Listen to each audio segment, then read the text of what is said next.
Kagubatan kung saan ang mahika ay lumilipad. Isang maliit na ember na fox na may mga takot na mata. Ang mga alitap-tap ay nawawala ang kanilang kislap. Pumapasok si Mimi para palaguin ang mahika. Sa kanyang kumikislap na pendant, siya ay magbibigay liwanag sa daan upang iligtas ang mga alitap-tap at pasiglahin ang araw. Ang mga alitap-tap ay nawawala ang kislap at ang mga puno ay nagiging kulay abo. Tahimik ang kagubatan, ang gabi ay nawawala ang lakas. Ang mahika ni Mimi ay nagsisimulang tumaas. Pinapangunahan ang maliit na fox sa ilalim ng makulay na kalangitan.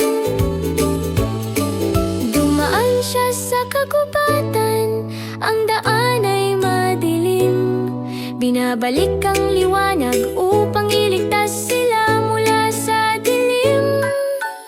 Mimi, Mimi na may mahikang kasing sigla, siya ay maglilitas sa mga alitap-tap at magbabalik ng liwanag sa kanyang kumikislap na puso.